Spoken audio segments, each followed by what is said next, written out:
किसान साथियों, आज की इस वीडियो में हम बात करेंगे गेहूं में जिंक के प्रयोग के बारे में। किसान भाइयों, बहुत कम किसान गेहूं की बिजाई करते हुए जिंक का इस्तेमाल करते हैं और ये सच भी है क्योंकि जिंक की बहुत ही कम मात्रा फसलों को चाहिए।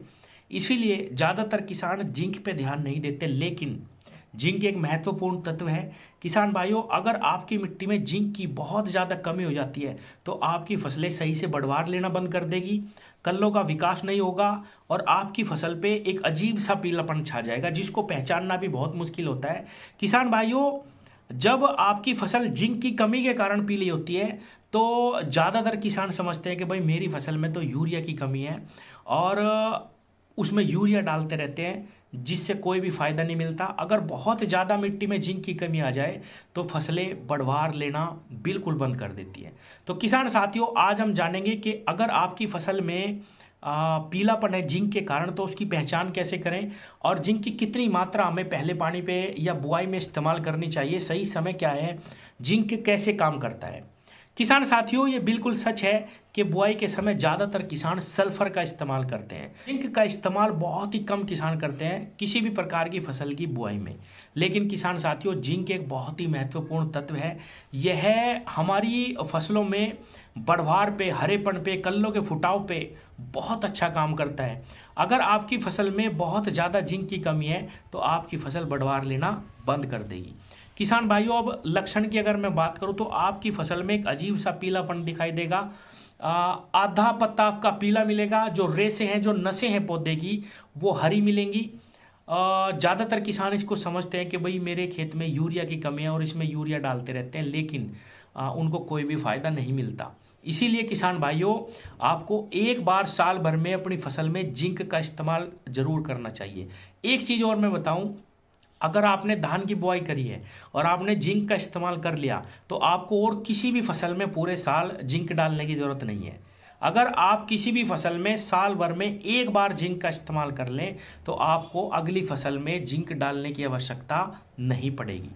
ये भी बिल्कुल सच है। लेकिन अगर आपकी मिट्टी में बहुत ज़्यादा कमी आ गई तो आपकी फसलों का विकास बिल्कुल रुक जाएगा। इसीलिए मेरे किसान भाइयों, आपको साल भर में या 2 साल में कम से कम एक बार जिंक खाद का इस्तेमाल जरूर करना चाहिए।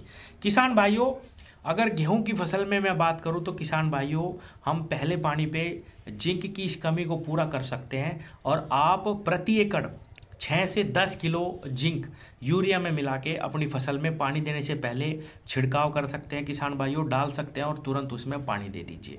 बहुत ही अच्छा आपको रिजल्ट मिलेगा, कल्लों पे भी, हरेपन पे भी, बढ़वार पे भी। और किसान भाइयों, आगे आपको किसी भी फसल में, गेहूं के बाद आप गन्ना लगाओ, धान लगाओ, कोई भी फसल लगाओ, फिर दोबारा जिंक की देने की आवश्यकता भी नहीं पड़ेगी।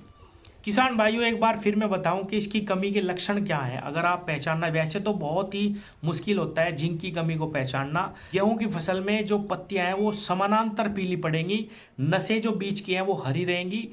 जिंक की कमी से जो पौधे हैं वो दूसरे पौधों की अपेक्षा थोड़े छोटे रह जाते हैं, उनकी बढ़वार भी कम रहती है। पत्तियों में एक अजीब सा पीलापन मिलेगा, नसें जो हैं वो हरी रहेंगी और सारा पत्ता पीला हो जाएगा।